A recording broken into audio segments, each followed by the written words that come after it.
Ladies and gentlemen, welcome to the Abbey Sports NFL Week 15 kickoff show.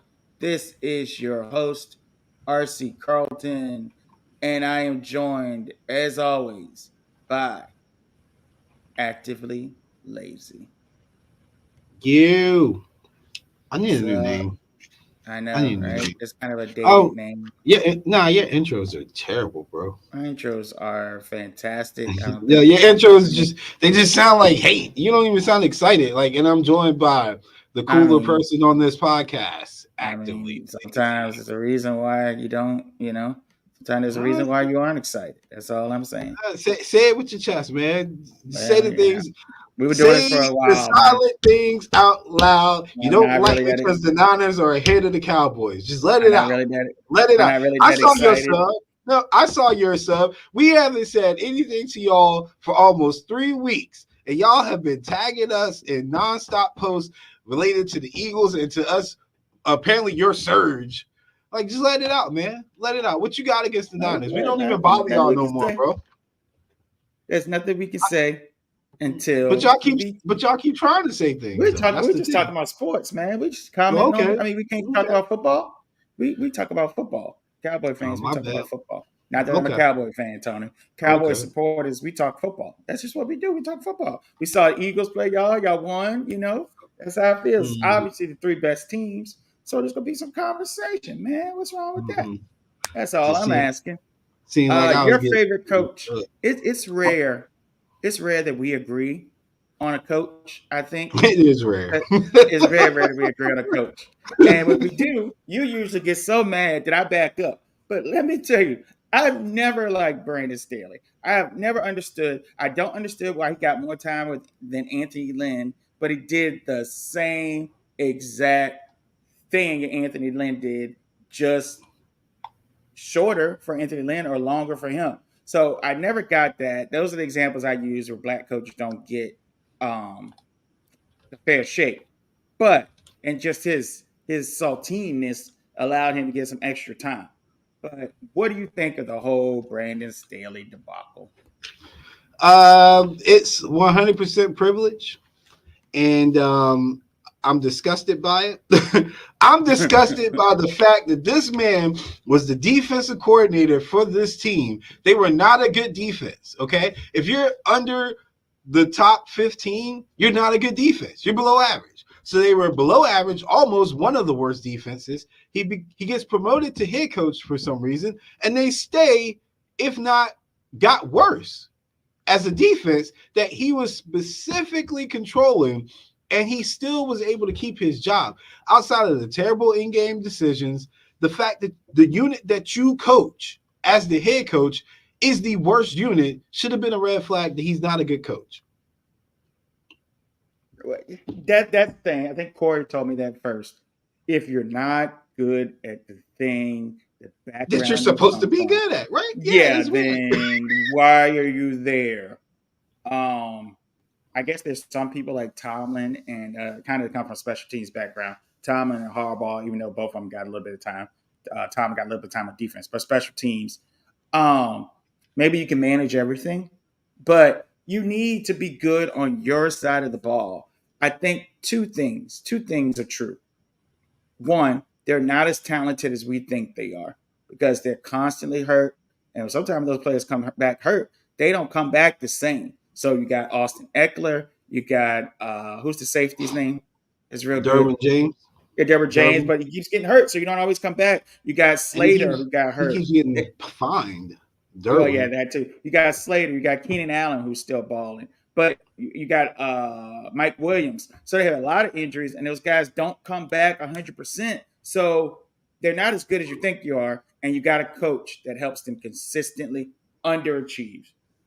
So I hear all that too from a lot of people, and I will counter with it's not even that everybody's hurt. If you look at guys like Ryan Clark and other NFL like defensive players, when they do breakdowns on the Chargers or they talk about the Chargers defense, the first thing that they attack isn't the health of the team. It's the scheme. It's the game plan. It's their approach to games. They look unprepared. They look poorly coached. You get people that come to this defense that are studs everywhere else. They get on this defense and they become less than marginal. And it's not even Khalil Mack. They've had secondary players come through there. They've had linebackers come through there. And people, interior defensive linemen, everybody that's not Bosa, who's been there the whole time, and Derwin James, if they come through LA or San Diego, they get worse. They get worse. And that was always an issue with me. Like, what are you doing on a lot of games? Like last week, you're playing Aiden O'Connell and this offense. They didn't score at all in the game before. Now, yeah, well, now to some degree, which is coaching. Yeah, but even if you've given up, like, you gotta be able to get at least 1 or 2 stops, man. At least 1 or 2. That looked like vintage Big 12 football. Like, that's crazy. Like, I was watching old school throwback air raid right there, and this is a team that even at their best, they're probably 24 points max. 63 in an NFL game, that's unacceptable. In a division game, unacceptable. Yeah, I don't know how you come to that. I don't know how it comes to that. I think, too, I saw a headline on The Athletic, and it said he was just too smart for his own good. Like, he tried to come up with his analytics. Then not even that he is too smart, but he thinks he's too smart. He's trying to be too cute. He came in with the analytics thing. Then he got too much heat, so he went off it. You got to choose a lane, man. You can't jump in the deep end and say, oh, no, I can't swim. You got to stay there and swim. I mean, I'll be honest with you, as a person who I'm not Joe Matz when it comes to analytics, but I subscribe to that mindset on a lot of things, especially with win probability and extending games with the extra possession, all that. You have to be dedicated to that lifestyle. You can't be in one game and out the other game. You literally have to live by that code because it's a numbers thing. If 6 out of 10 times you're going to be successful, you can't do it twice. You know what I'm saying? That's the worst thing you do. You're going by numbers, but then you use a small sample size, so you won't let it play out. Yeah, so that's beyond the worst thing you could possibly do. So yeah, who do you see as a candidate for that job? I mean, Jim Harbaugh would be the first one, obviously, and it's not a slight at Michigan. Like, if Harbaugh, anybody who used to be in the NFL and they want to come back to the NFL or would be able to be coaxed back to the NFL, the number one thing they're going to want is a capable quarterback. Justin Herbert's a capable quarterback. He ain't the best, but he's a capable quarterback. I'm not a big fan. He's a very good quarterback. He's a little more than capable, and especially if he had a real coach. Well, I'm saying he's capable because I know about the fourth quarter stats that we used to rag on other people about. So I don't want to hype him up too much, and then somebody get into the deep numbers and be like, "Well, he's never had a fourth quarter comeback. How's he capable?" All right, well, that's true. And then obviously, if you're looking coordinator wise, again, I think Ben Johnson, the offensive coordinator for the Lions, should be at the top of everybody's list. Yeah. Like, that goes without saying. He should be at the top of everybody's list. I know some people, if the Bills make a run, people are going to hype up Joe Brady, but I don't think he's ready to be an offensive coordinator. I mean, a head coach. And then just with the mindset of our best player is our quarterback, you need to have an offensive-minded coach. It's got to be somebody that's offensive-minded. So Jim and Ben Johnson would be my first 2 candidates at the top. And then maybe look into the offensive coordinator for the Texans, who I think a lot of people were shocked that they've been able to play as well as they have been. But he's from the Shanahan tree that produced Mike McDaniels and all these other guys. You know, maybe take a splash on him. Can we get some Shanahan sway? We had McVay sway. It ain't worked out for anybody. Can we get some Shanahan sway? There's Ben. No way we're gonna. Yeah, he's better. Everybody's better than Eric Bieniemy. We're finally seeing why Eric Bieniemy didn't get hired, even though just based on his resume, he still should get hired. I would never let that go. If we're gonna do that to Eric Bieniemy, then we need to also say that this Chiefs offense would have been significantly better with him as offensive coordinator. I haven't heard anybody say that yet. I've heard plenty of people say Eric Bieniemy shouldn't be a head coach, but I have not heard anybody give him credit and say that the Chiefs are where they are offensively because they don't have Eric Bieniemy's influence. Because if it was all Andy Reid, then we shouldn't see any of this drop. But it's been a significant drop, and it ain't just talent. They didn't have a lot of talent last year. Some change. I still think Juju's a lot better than people think that he is. Just to have another receiver, but maybe it is. But I'm not buying a guy that they didn't let call the plays as being the big impact gone.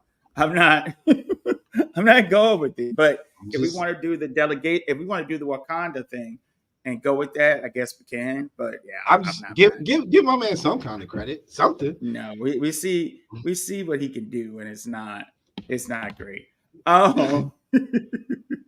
Not that I hate it. I mean, it'd be interesting to see him. What do the Commanders have to lose? Might as well hire him. But let's get to some games. Corey's supposed to be joining us shortly.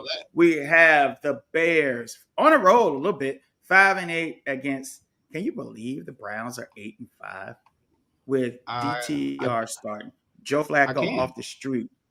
Deshaun Watson, his predator tail. But somehow they're 8-5. Defense has been really good. But again, on the other side of things, you've seen since they've come back from the bye, and since he's come back, Justin Fields, don't look now. He's been all right.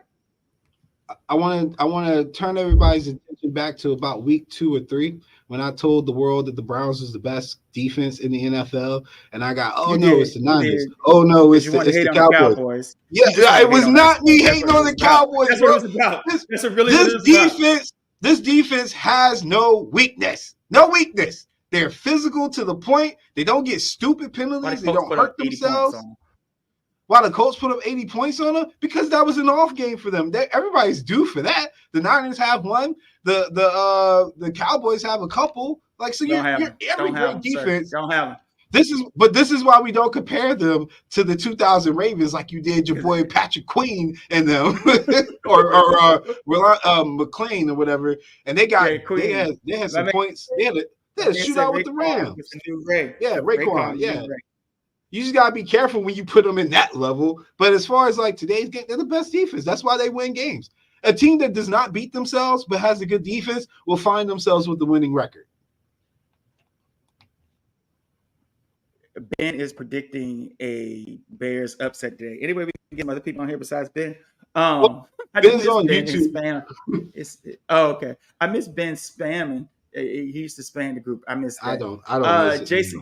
Jason Garrett, not Jason Garrett. Myles Garrett, of course, always is dominant, but Fields has had a 66.7 completion percentage and 609 yards passing and 3 touchdowns since she came back in week 11.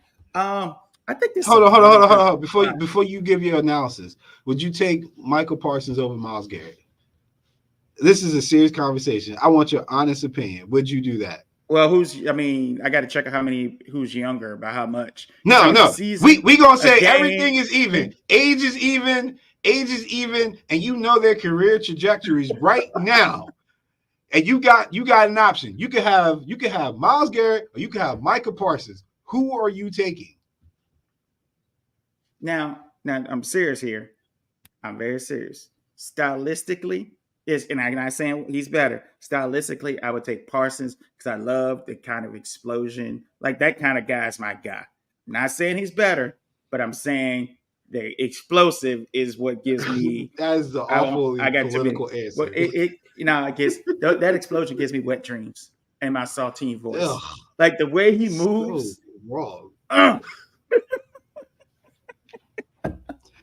lot of pause. I'm just saying the way he moves excites me. I'm not often excited by the way another man moves, but yes, Garrett is better. But I'm just saying what I want. Right, the way I would use him, it would be better. I'm just telling you the truth. Now, your preference is your preference. I'm not arguing that. But you know what's so funny? Shut up, Ben. I almost would take TJ Watt. It's something about TJ Watt and the clutch and just like I know, like I think best is Garrett. I think second best, if he's playing well, is Bosa. I don't know what's going on with Nick Bosa. Then I think it's Parsons. Then I think it's TJ Watt. Then I think it's a drop. Then I think it's Max Crosby. But I like those certain styles. Now, Garrett, I think is the best, but certain styles, if I was creating a team, that's what I would want. But so I can get to my analysis now. I think the Yeah, Browns go are in a ahead. Go bad ahead. spot. Flacco is due for some kind of regression. Their defense is good, but it's not been as good the last 4 or 5 weeks as it has been. We saw the Colts had a little success, and well, somebody else had a little bit of success too. But so I don't know, like, Broncos, I think. yeah, the Broncos had some success. So, and I think there have been some injuries going on. So I think it's a really good spot for the Bears. Even though I think the Bears are trash, I think it's a really good spot. I mean, again, this is what I'm telling you. This is listen to the old man. This time of the season, you can call it desperation. You can call it just nothing to lose. But these sorry teams play in a free way at the end of the season, and they upset better teams that might be playing tight. Sir, the Bears are in the playoff hunt. I know it's crazy to say that. In the playoff hunt. I just said exactly. Yeah, so it's not like they really smart. They got an outside shot, man. They got an outside shot. It's crazy. We could see a playoff team with the number 1 pick. I don't think I've ever seen that before. Has that ever happened in the NFL? The playoff team got the number 1 overall pick. It's beyond playing with house money. It can't be. It definitely can't be. It can't be. That can't have happened. I'm trying to go through their injuries real quick. Let's see. I definitely wouldn't bet the over here. It's so Thornhill is hurt. Walker's hurt. Oba, I forgot his name. I can't say his name, but he was decent. So yeah, it's tough. Oh, let me see who went off on him real quick. So Browns, Jacksonville 27. That's all right. They let the Rams score 36. Denver scored 29. Baltimore scored 31, even though they won. So it's like it's good, but not all the way locked down. Okay. So again, give me the Bears with the 3. Give me the Bears with the 3. Hey, get out of here, Richard. Y'all cheating selves, man. You need to take that 10th pick and get you a secondary. I'm going with the Bears for the upset too. Yeah. Hate on Richard. All right. That's right, Richard. All right, let's go to. Oh, you know what it is. And the Browns are 6-1 against the spread at home. Interesting. Then we got the game.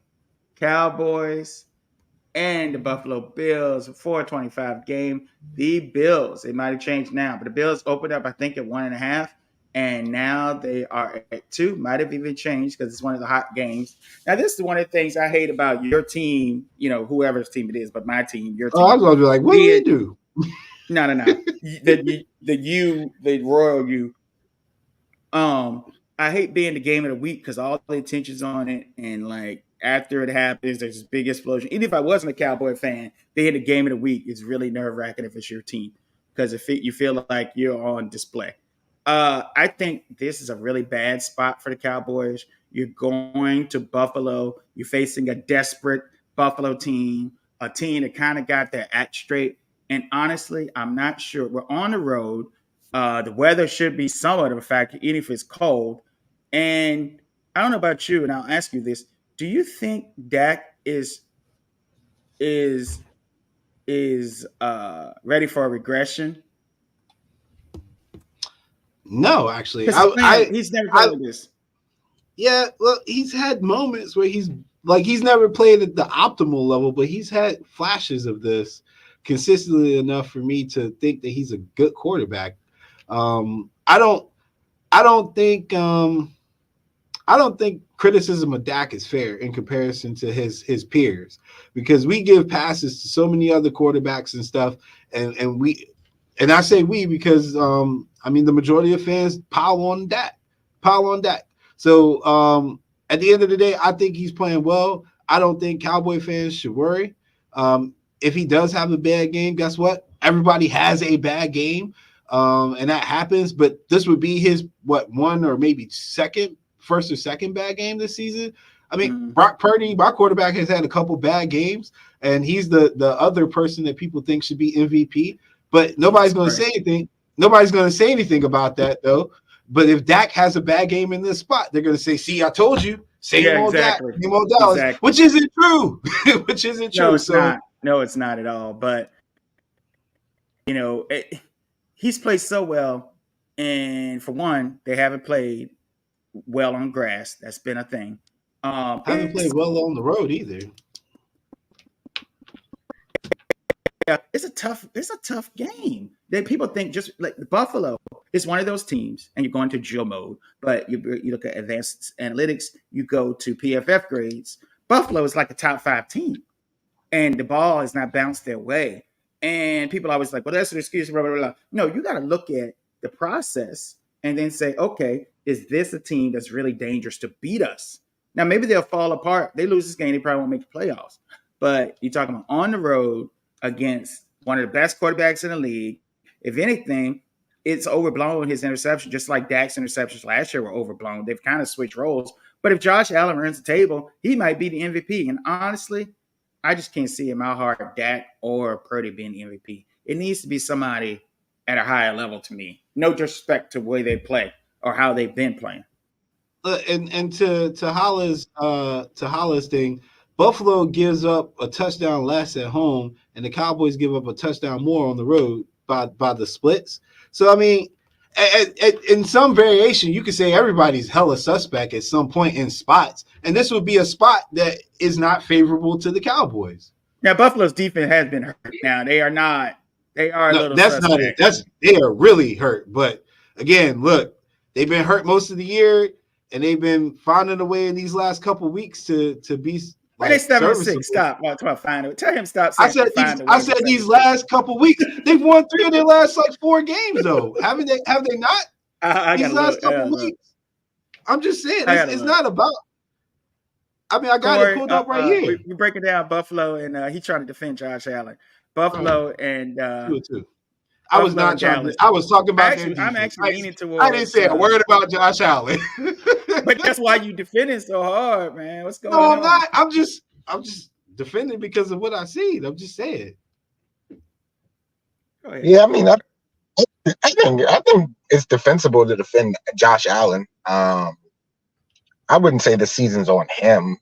Like, I think the problem with I think the problem with most of these quarterbacks is people try to put them in this category of all you need is them and you're going to win 13 games and be in the conference game. And there's only 3 quarterbacks over the last 20 years that are like that. And everybody tries to act like everyone's Patty, Brady, or Peyton Manning. And none of them are. And they are. I mean, you can throw Rodgers in there, but that's it. That's the list. So stop acting like these other dudes are them. They're going to have their ebbs and flows, and they need a lot around them to get to a Super Bowl. There's nothing wrong with that. Josh Allen's on that list. And if you try to make him do every single thing and throw the ball 50 times a game, it's going to be a lot of variation in that. So I'm not here to blame Allen. I do like Allen more than I like Prescott in these spots, but I think the talent differential is just too big. So I lean Cowboys. The only thing that would give me pause is that the Bills are favored. And Vegas has been really good about these spots. Somebody must have said about Sam's favorite player. Oh, people, gosh. I think that I think we're due for, like I said, I think we're due for a bad game. I think we just going up there on the road, Buffalo favored. If we win this game, I think it's legitimate Super Bowl contention. Like, I would believe in this team if they win this game, but I just don't think so. I think Allen has played well against us in the past. I think that just the road outside game going to be cold. I just it's more than a feeling. It's just a good spot. Like I said with y'all and the Eagles, it's just a good spot for Buffalo here. That ain't nothing to do with what do you think, Allen? No, I mean, you said that ain't had nothing to do with no spot. That had to do with the best team of football being the best team of football. But continue. All right, go ahead, Alan. So in order for the Cowboys to be considered a serious Super Bowl contender, these are the games that they have to win. I mean, it's that simple. So they do. You're in a position to be number one in the NFC. Bro, you're in a position to be number one in the NFC overall. You're in a position to be number one in your division. You have a stretch of games where you got Buffalo, you got the Dolphins, you done had the Eagles. Like these all year long, everybody's been saying they haven't played nobody. They haven't played nobody. They ain't beat a team with a winning record. Well, these are the teams with air quote winning records that they need to beat in order to silence not only the critics, but again, show everybody that they are a legitimate contender, because the Niners have beaten their teams with decent records, and the Eagles, for what it's worth, have had decent showings against those almost same opponents as the Cowboys are playing. So the Cowboys, like, they need to win this game. It's not to make it like it's the game of the year. Like if they don't win, all bets are off. No, but it's an important game for this team and the trajectory that they're looking to be a Super Bowl contender. All right, so who got the Cowboys too? I'd say for the Cowboys, it actually would be worse if they win this game and their psyche gets too high and they think that they actually are good. I think the Cowboys need to make sure they stay healthy in these games, and they need to ensure that they don't get broken catastrophically. But if they lose a close game here, I wouldn't feel any differently about them. They get blown out, sure, but if they lose a close game because Josh Allen is a game-winning drive, I don't think it changes anything for their trajectory. But I will say that they obviously home field advantage means more than them than the 49ers or the Eagles. So that's a valid point. I agree with that. All right, so we got 2 Cowboys and one Buffalo. Me? No, I'm saying Buffalo. Okay, I mean, that's what I picked. I think Buffalo wins outright. Yeah, I think Buffalo wins outright. All right, the Jags, who are on a 2-game losing streak, 10-3. They are at home, even though that hasn't meant that much for them. Somehow they've gotten to 8-5. Monday Night Football, they were 8-3, and somehow they've lost. Not Monday Night Football. It was Monday night, wasn't it? But anyway, they were. I think it was a Monday Night Football game. They lost to Cincinnati, and then they lost again last week. I think if I got the order right. Corey, you're the biggest sunshine defender on the planet. What's going on with the Jags, bro? Man, who cares? It's a 2-point game, bro. The Cowboys got just as much of a chance to win as the Bills. They don't need to bump it. Shit. It's not that serious. Yeah. It's not like Jesus Christ. That's how. I mean, Sunshine was hurt. They were going to win the game he was in until he got hurt. What you want from the man? And I mean, they're 8-5. I think that's about where people think they would be. 10-11 win team. I still think they're on pace. Game. Baltimore's due for a letdown game for sure. Showed me a lot of poise and late game situations and all of those things that we usually don't attribute to Lamar. I've been very impressed with him this year. And if I had it would be the Ravens at this point. So that's what I'll say. I've been impressed by them. Their defenses are and those receivers. So salute to them. I think I would take the Jags +3 here though at home in a Monday night game. This is they switched it somehow. They switched this to the 8:20 game, and they're gonna make the Eagles game the Monday night game. I don't know when they did that, but I saw that anyway. Jacksonville is up and down. You could say they haven't played a real full game this year. They lost to Houston, but we found out Houston's good. They beat Buffalo. You're right in some way. I think the Ravens are just the best team in the AFC. Everybody's looking at Kansas City or they're looking at Miami or whoever. But I think it's I'm ready to apologize to Lamar. I never thought he could get to this level. This level he's playing at now is a Super Bowl contending quarterback. And kudos to Lamar. I have to do this for Mike Tomlin, but Lamar, salute. Give you your flowers. You look ready to me. He's going through progressions. He's playing, he's only scrambling when he has to. They're not doing as many design runs. Just beautiful. He can throw diagonal now. It's a beautiful thing to see. Our boy is growing up. Imagine what happens when you have Nah, he just matured and grew. He just matured and grew. Yeah, yeah. He got free from Greg Roman. We all Let me know see what. if Corey can.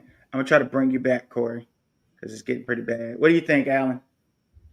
Yeah, it's a spot where I don't like to play the Ravens, but I I had a different angle. I feel like this is a game that the Ravens need to win. And I feel like if they look at their schedule, they would want to win this game because you don't want to end up losing this game going into San Francisco, needing a win in San Francisco.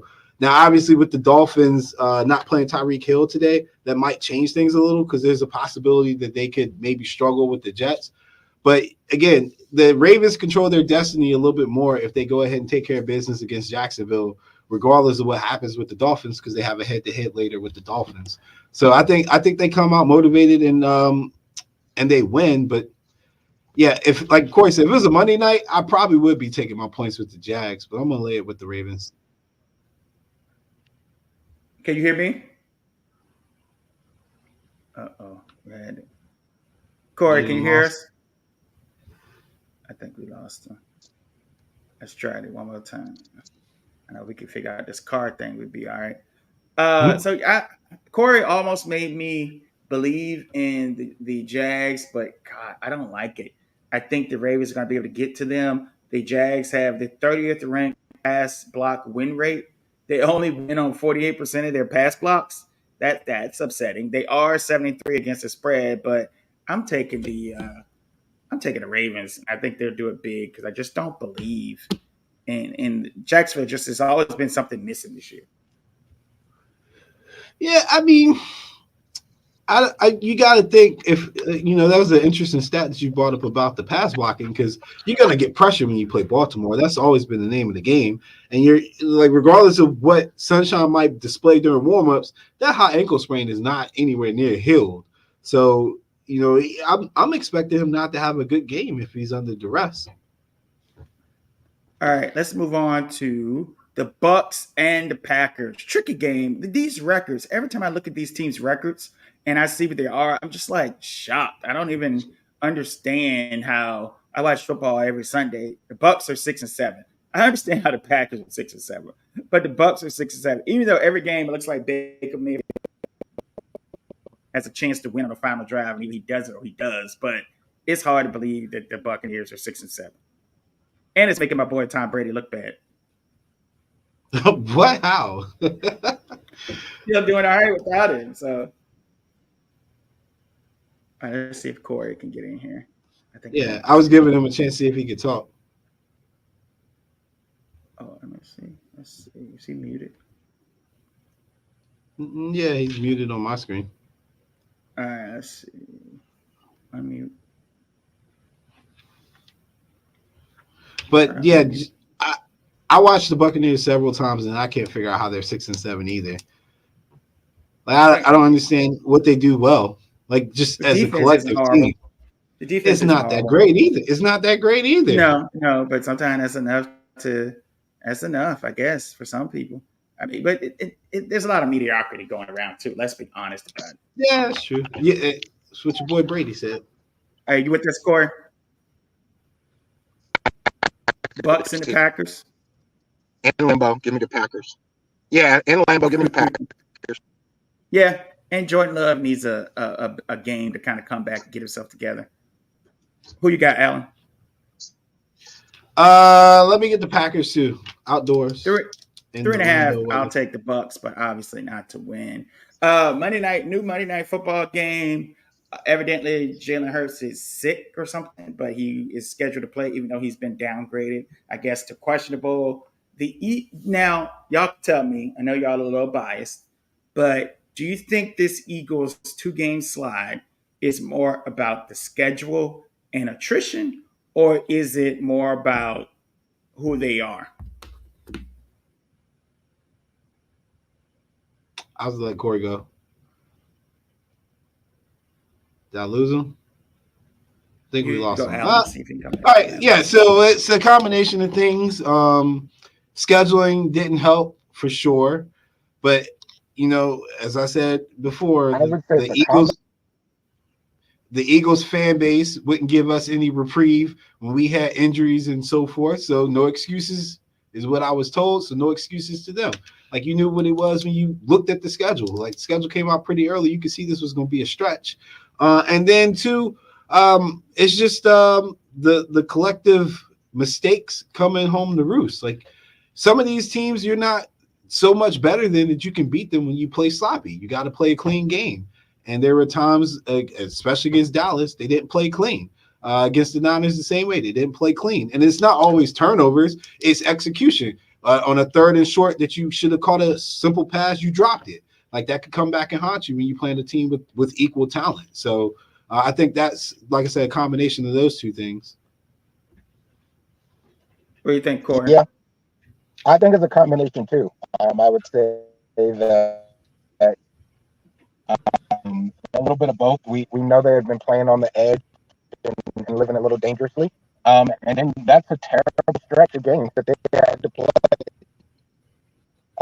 But it's one thing to lose those games, it's another to get completely. Super Bowl teams don't lose like that. Should I don't care who you definitely should. And when you're playing. All right, I think the Eagles. It's tough. 3.5 is a lot on the road for where the Eagles are right now. I would take the Seahawks, but I think the Eagles are going to pull it out.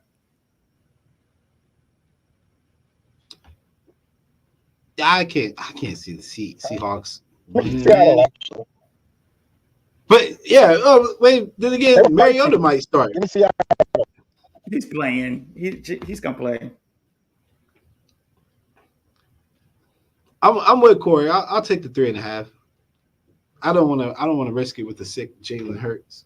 All right. So Corey, you got any good daily fantasy plays for me? Yeah, I love that Rams game. Everyone in that game is viable to go off today.